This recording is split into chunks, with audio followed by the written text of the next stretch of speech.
fondateur de Digital Food Lab. Nous, ce qui nous intéresse, c'est d'accélérer la food tech française. Pourquoi? Parce qu'à la base, nous sommes entrepreneurs avec mon associé Jérémy. On a créé une start-up, WeCook. On a fait tout le processus, de la levée de fonds, la création, jusqu'à la revente.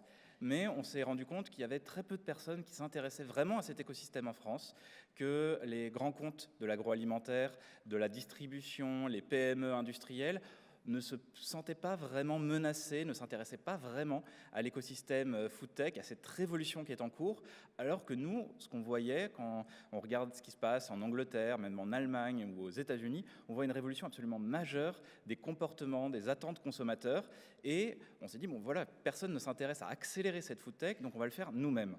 Donc on a créé des événements qui s'appellent Digital Food Club, qui rassemblent les startups food tech, et on accompagne à la fois des startups et aussi des grands comptes et investisseurs pour essayer de créer cet écosystème, cette stimulation, que ce soit en travaillant, en mettant en relation ces acteurs ou en essayant de faire comprendre aux industriels, au travers de veille, d'analyse, ce qu'est la food tech.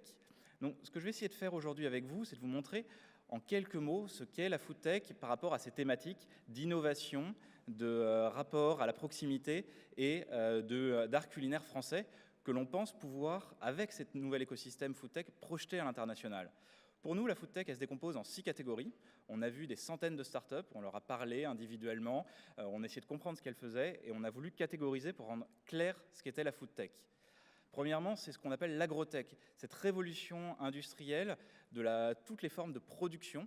Donc un très beau succès français, Agricool, c'est des conteneurs qui produisent des fraises. Vous pouvez les voir dans le parc de Bercy à Paris, mais aussi des choses extrêmement éducatives, ces plantes prêtes à pousser sur un modèle Nespresso pour concrètement chez vous avoir une première expérience d'agriculture urbaine avant d'aller vers des placards à plantes, à tomates, etc.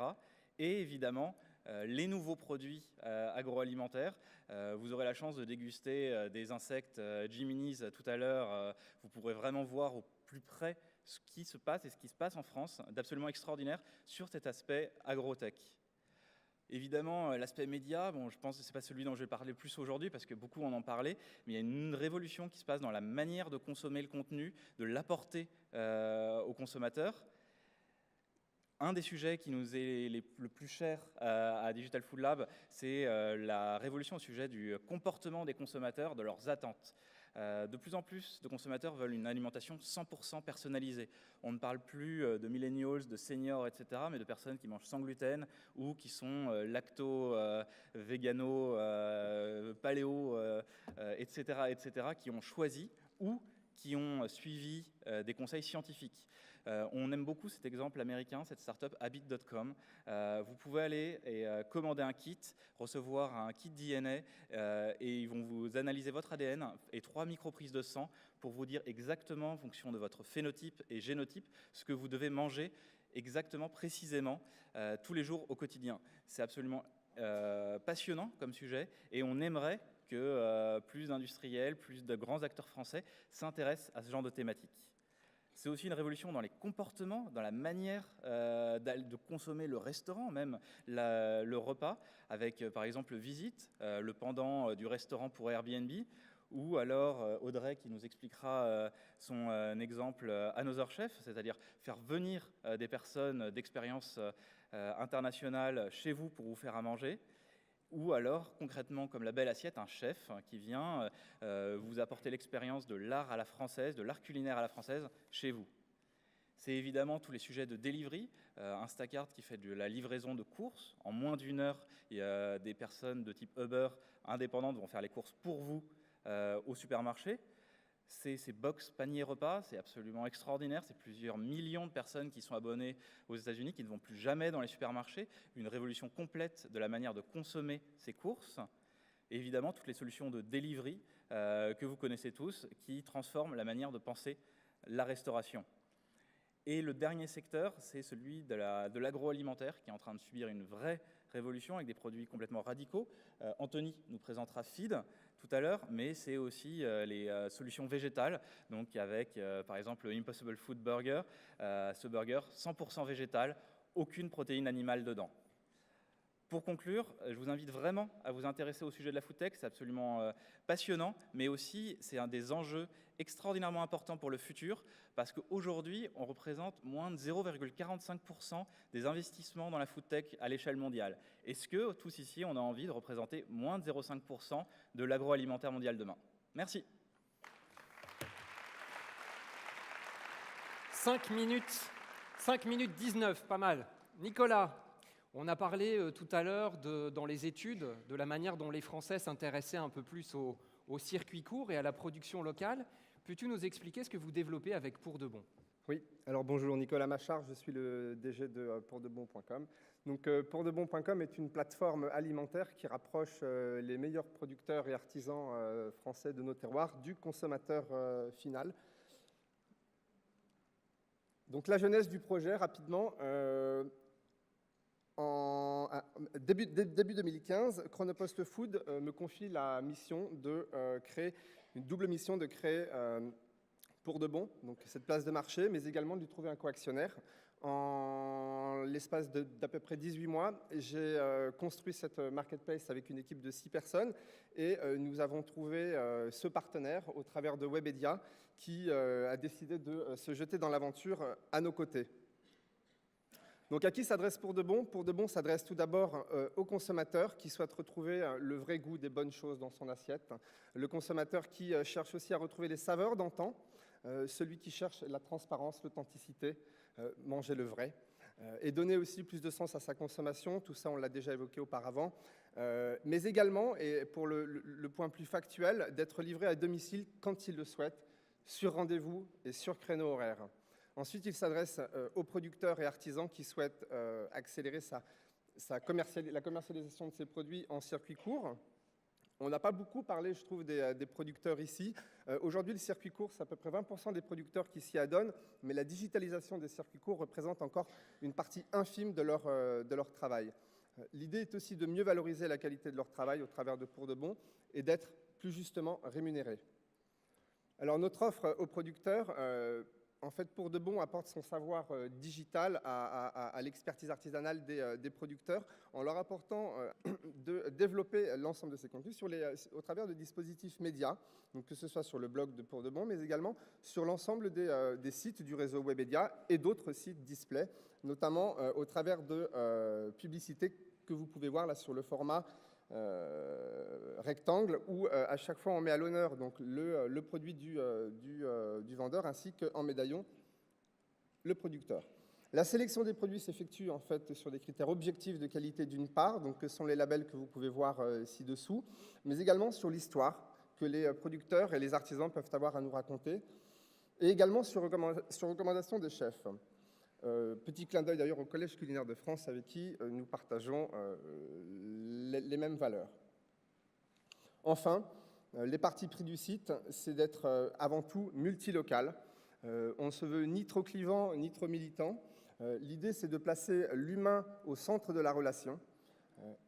Donc, comme vous pouvez le voir ici, on a une entrée par région sur le site, ainsi qu'une navigation. Alors là, on est assez disruptif puisque cette navigation s'opère par étal, par producteur, et non pas par métier comme on peut le rencontrer sur nombre de sites e-commerce. Voilà, alors je tiens à remercier tous nos producteurs, je tiens à vous remercier vous également, et je tiens aussi particulièrement à remercier Stéphane Miolan, qui est notre fromager artisan affineur, qui vous attend au stand de 750 grammes pour vous faire déguster ces fromages. Et donc il y avait une petite vidéo. Il y avait la petite vidéo. Il y avait une petite vidéo, mais qui n'a pas été lancée, donc ça tombe bien.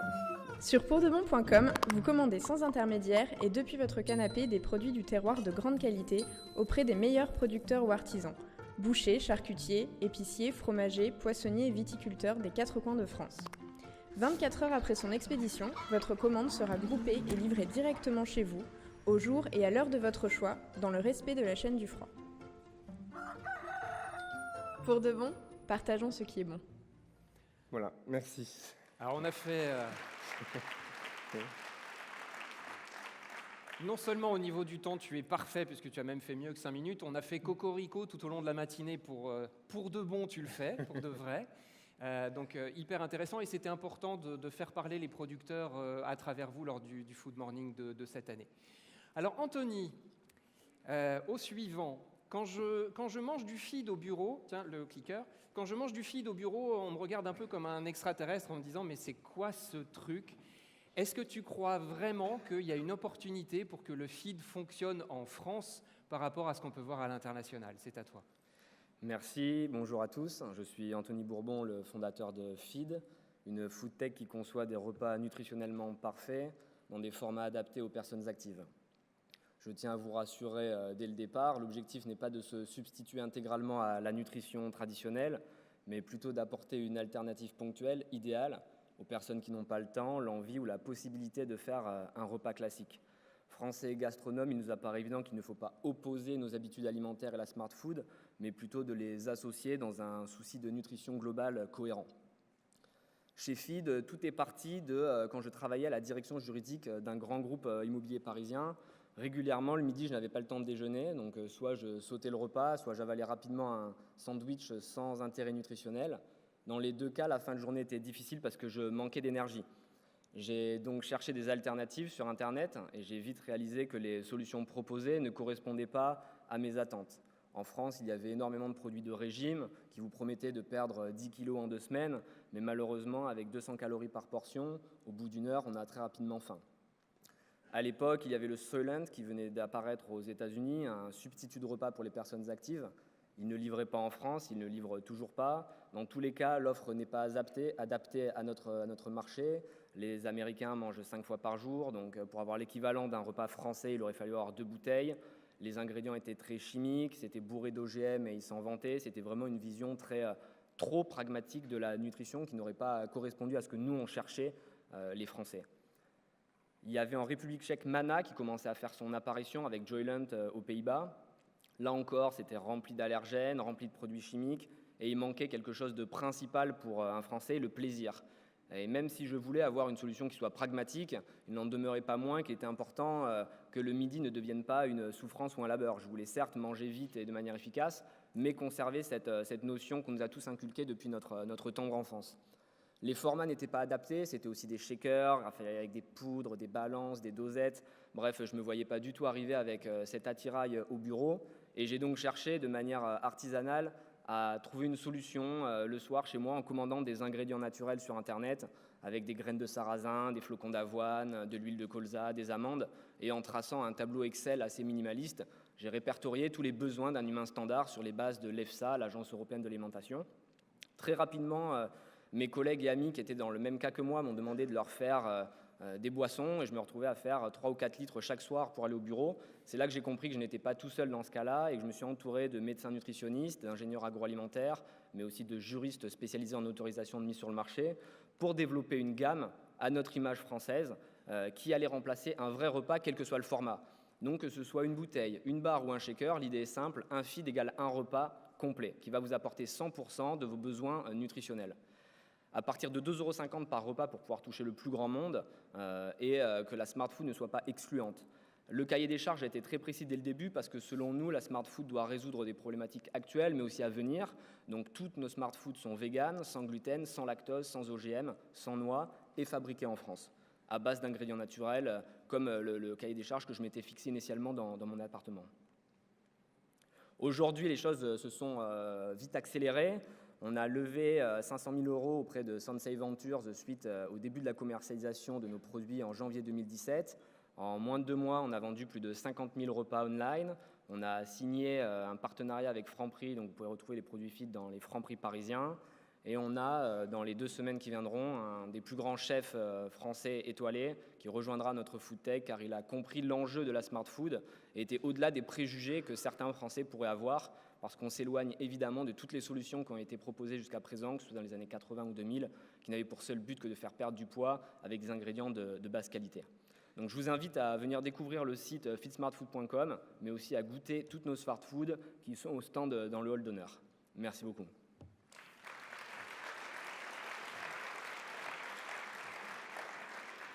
Formidable, pareil, sur le respect du temps.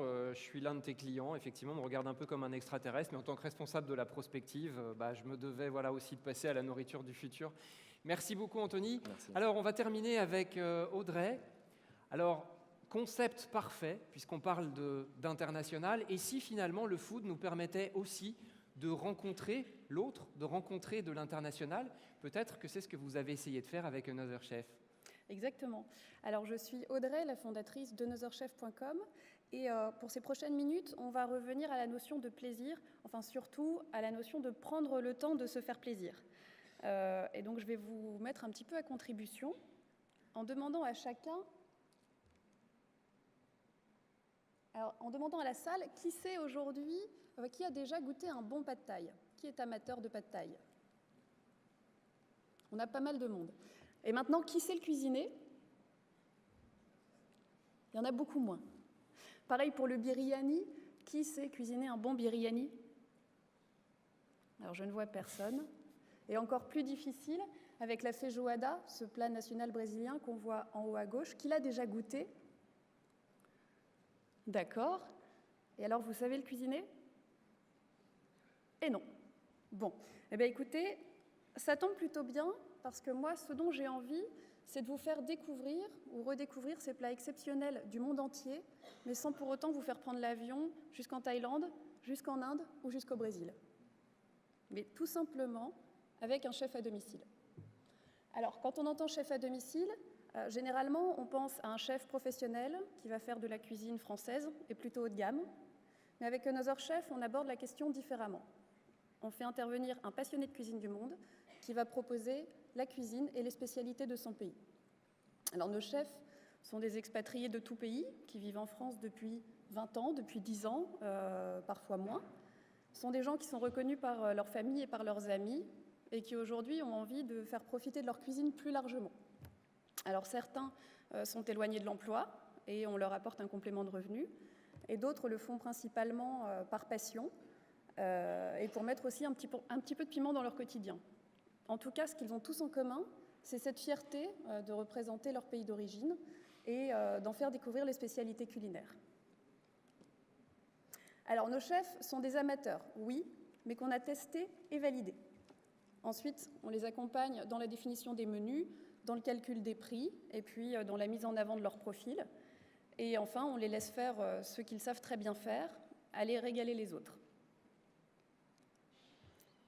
Alors, tout simplement, comment ça fonctionne? Alors, Another Chef, c'est un intermédiaire de confiance. Nous, on développe une plateforme collaborative sur laquelle les chefs vont pouvoir publier leur menu et sur laquelle les clients vont pouvoir commander en ligne la prestation d'un chef à domicile.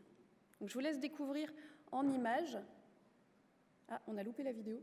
Non, il faut la lancer. Voilà. D'accord. Donc, notre service en images.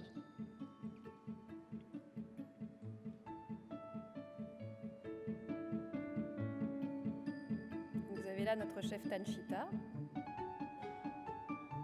qui fait de la cuisine thaïlandaise.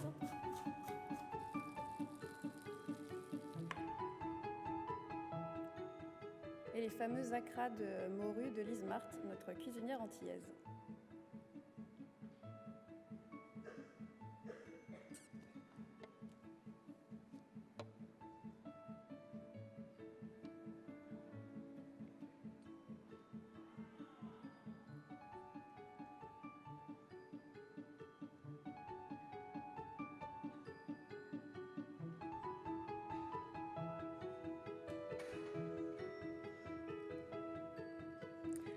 Alors, comme vous le voyez, c'est un service que les clients viennent chercher principalement, puisque ça leur permet de recevoir à la maison sans avoir rien à préparer, puisque le chef aura fait les courses en amont et il arrive avec tous les ingrédients. Mais plus qu'un service aussi, c'est une rencontre qu'on va proposer. C'est une rencontre entre des personnes aux cultures différentes qui n'auraient pas été amenées à se voir dans un autre contexte. Et le chef apporte avec lui une partie de sa culture, et c'est cette culture qui va investir le domicile du client pendant le temps que va durer la prestation. Alors aujourd'hui, on est vraiment très fiers de pouvoir participer à ces rencontres et de pouvoir les créer, et de n'avoir que des clients qui sont absolument conquis par le concept et par l'expérience qu'on leur propose. Alors aujourd'hui, on en est là. Another Chef, c'est 30 chefs qui sont répartis entre Paris, Lille et Bordeaux, et qui proposent déjà plus de 20 destinations, depuis le Vietnam jusqu'au Venezuela, en passant par l'île Maurice, par les Comores ou encore le Maroc, la Syrie, le Liban. Et depuis peu, suite aux demandes de nos clients, on développe aussi des cours de cuisine avec nos chefs pour apprendre par exemple à faire un couscous comme là-bas, ou encore des buffets à destination des particuliers ou des professionnels, mais en gardant toujours à l'esprit cette authenticité et cet aspect humain qui nous sont très chers. Et les prochaines étapes pour nous, donc ça va être d'augmenter notre notoriété, de faire connaître notre service plus largement. Donc si vous avez envie de nous donner un coup de pouce, n'hésitez pas à partager, à en parler autour de vous et même à tester le concept. Je pense que vous en serez ravis également. Et en parallèle, pour nous accompagner dans notre développement, on va bientôt aller chercher des fonds aussi. Donc si vous souhaitez faire partie de l'aventure, n'hésitez pas à venir discuter avec moi.